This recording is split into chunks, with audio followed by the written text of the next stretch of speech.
Hello everyone, this tarot reading is focusing on experiencing this difficult person and why.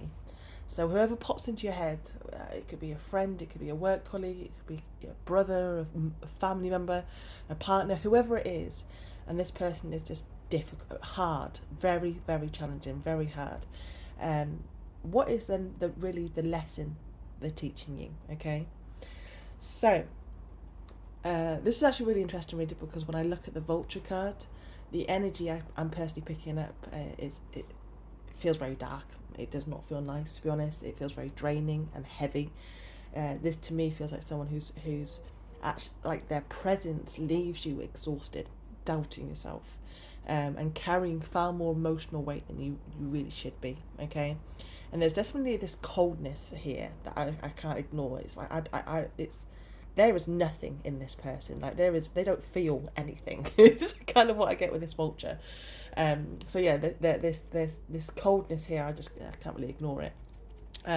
Whether it is intentional or not, but this connection definitely feels like it's absorbed far more of your energy than it's ever given back. Okay, it's kind of what I get with this. And to me, the Vulture is also a reminder that nothing is wasted. You know, even difficult experiences have purpose. Even painful connections have lessons. And I feel that's exactly what this reading's showing, my darling. This person may have brought absolute chaos, stress, grief, pain, a lot of confusion and disappointment, or moments where you generally have kind of like questioned yourself. With Strength reversed at the bottom of the deck, I feel this connection has stripped away parts of your confidence, your trust in yourself, and even like the belief in what you deserve. So this is a horrible energy you've been around. And the difficult thing is that the Two of Cups shows that there was actually, or has been, a genuine connection here. Or someone that you have had to spend quite a lot of time with. But I do feel more of like a closer connection. I don't even know this person's not nice, but yeah, whether this is a friendship, a family member, or a romantic partner, or someone you just cared about deeply, there was or has been enough of a connection, let's say, to make it a little bit difficult for you to simply just walk away. But with the Judgment, that is the wake-up call. Judgment is the moment where you can no longer ignore what you've seen and experienced from this person and this connection, okay? Now, with the Death reverse, I feel the lesson is actually recognising when something has run its course and accepting that not everyone changes, my lovely. For some of you, I honestly feel like you've already seen this person's true colours, which is just black, heartless. There may have been moments where they were kind, supportive, and showed a different side of themselves, which kind of made it even more harder to let it go.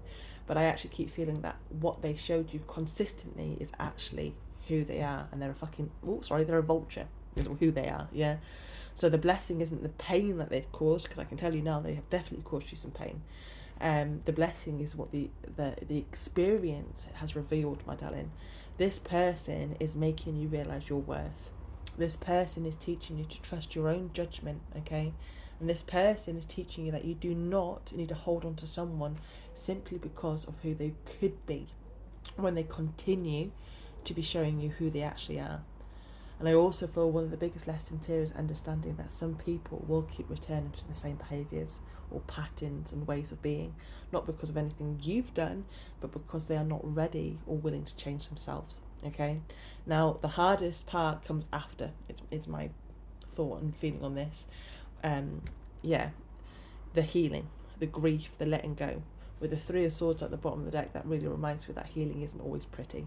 You know, there can be anger, there can be sadness, there can be loneliness, flashbacks, or overthinking or questioning yourself, and trying to make sense of everything that's happened. But that process is also where the strength kind of returns. You know, it's where you start beginning to choose yourself. It's where you stop repeating old cycles. It's where you stop tolerating things that you once accepted as well. It's a bit, I kind of like get with this, like the caterpillar transforming into a butterfly. That transformation itself is absolutely, if you actually research about what caterpillar does to get transform into the butterfly, it's dirty, it's brutal, it's messy, and very uncomfortable. But you come out of it like completely different, yeah? Wiser, more stronger, more aware, and far less willing to settle for treatment that damages your peace. Okay, So I feel the blessing this person has brought into your life wasn't teaching you how to stay, it's actually teaching you how to leave, how to trust yourself, how to recognize your value, and understand that protecting your peace is not selfish either, my darling. Because once you've learned that lesson, my lovely, you stop abandoning yourself for people who would never ever do the same for you. And that is a lesson worth carrying forward. Okay, so the blessing wasn't at all this person. The blessing is who you become after surviving them. All right, I hope you have a wonderful day. All the best. Bye.